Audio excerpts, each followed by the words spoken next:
السلام علیکم ورحمۃ اللہ وبرکاتہ۔ الحمد للہ رب العالمین والصلاة والسلام علی سید المرسلین وعلی آلہ واصحابہ اجمعین۔ محترم حضرات،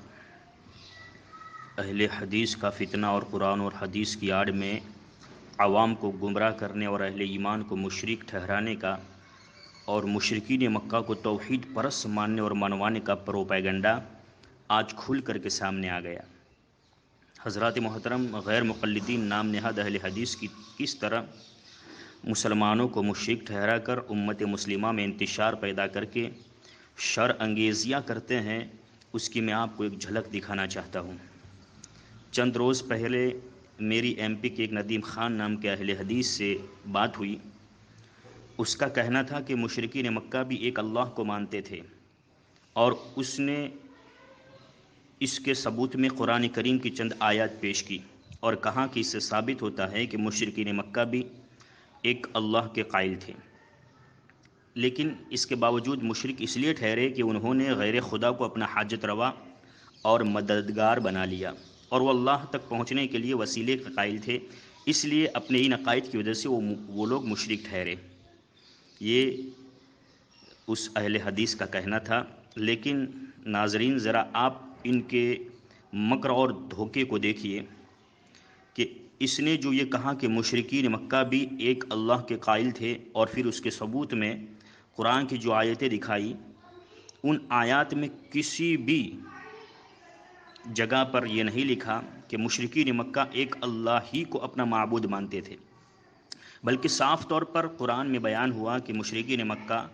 اللہ تعالیٰ کی ذات اور صفات کو تو مانتے تھے، یعنی اللہ کو قدرت والا اور خالق و مالک تو مانتے تھے، لیکن اس کے باوجود غیر خدا کو بھی اپنا معبود سمجھ کر ان کے سامنے سجدہ کرتے تھے، انہیں معبود سمجھ کر ان سے مدد مانگتے تھے، اور اس طرح وہ اللہ کی صفات میں دوسروں کو بھی شریک ٹھہراتے، اور اس وجہ سے مشرک ہوئے۔ اور اس بات کو اللہ رب العزت نے قرآن مجید میں بھی بیان فرمایا۔ سورہ صافات آیت نمبر 35-36، اللہ رب العزت فرماتا ہے: اعوذ باللہ من الشیطان الرجیم، بسم اللہ الرحمن الرحیم، انہم کانوا اذا قیل لهم لا الہ الا اللہ یستکبرون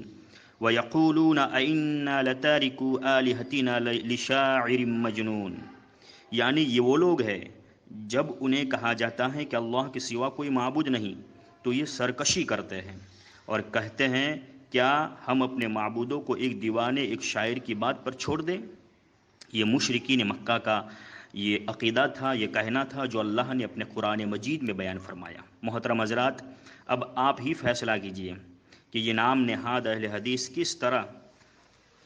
اللہ کے فرمان کو چھوڑ کر مشرکین مکہ کے عقیدہ توحید کو ثابت کرنے میں لگے ہیں، اور ایک مسلمان کلمہ گو جو اللہ اور اس کے تمام انبیاء پر ایمان رکھے اور صحابہ و اہل بیت اور بزرگان دین اور اولیاء کاملین سے عقیدت و محبت رکھے اور انہیں اللہ کا محبوب بندہ سمجھ کر ان کے دربار کی حاضری کو اپنے لیے باعث شرف سمجھے،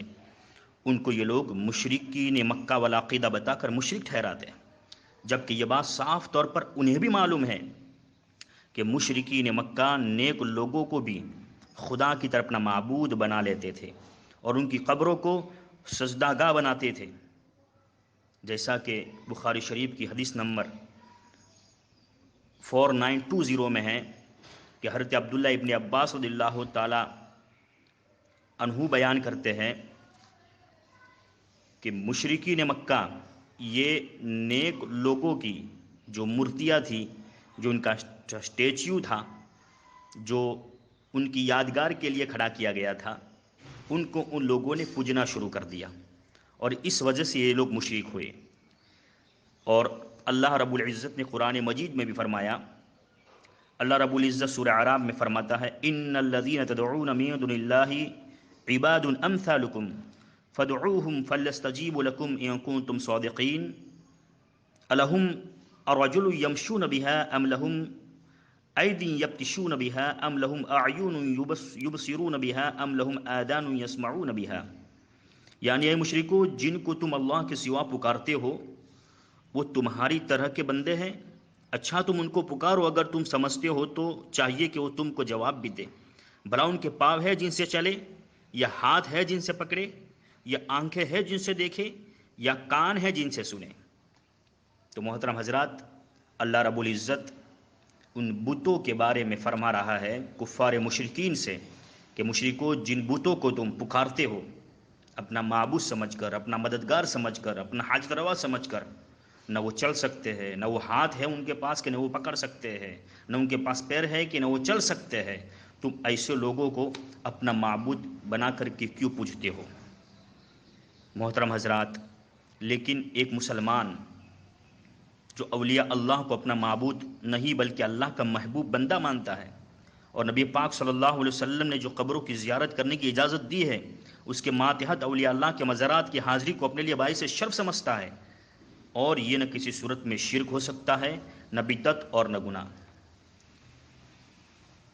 محترم حضرات، آپ ذرا اس بات پر غور کیجئے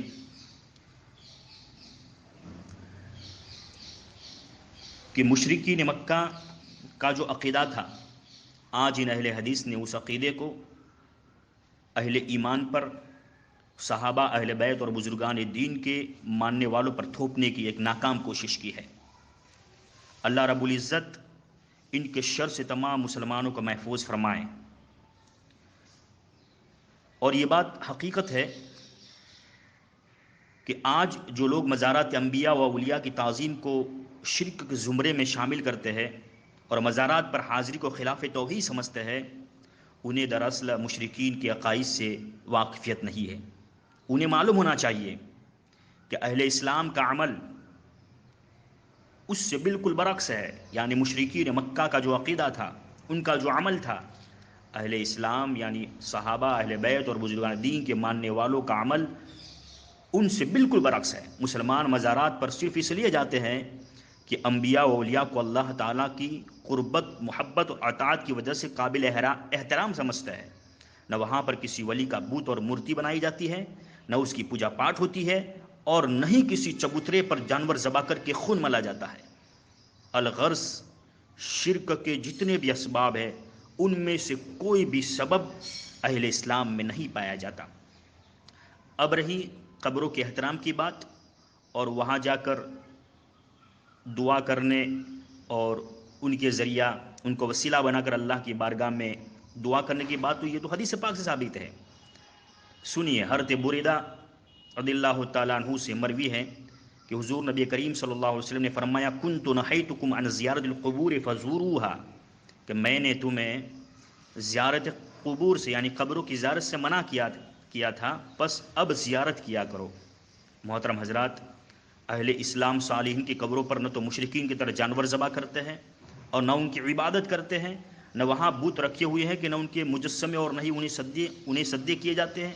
اور نہ ان سے حاجتیں مانگتے ہیں، بلکہ فرمان رسالت صلی اللہ علیہ وسلم کی روشنی میں ان کی حاضری کا مقصد صرف اور صرف یہ ہے کہ اپنے احوال اور آخرت کی اصلاح، اور مزید یہ کہ ان سے حصول برکت اور ان کے توسل سے بارگاہ الہی میں دعا کرنا۔ اس کے سوا مسلمانوں کا کوئی ایسا عمل نہیں ہے کہ جن کی وجہ سے ان کو زبردستی شرک کے زمرے میں دھکیل دیا جائے۔ یہ ایک حقیقت تھی، اور یہ اہل حدیث کا ایک مکر و فریب تھا جو سوشل میڈیا کے ذریعہ اور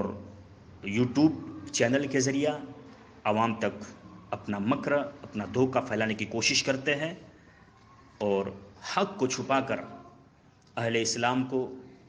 اولیاء اللہ اور صالحین کی محبت سے دور کرنے کی کوشش کرتے ہیں۔ اللہ رب العزت کی بارگاہ میں دعا ہے کہ اللہ رب العزت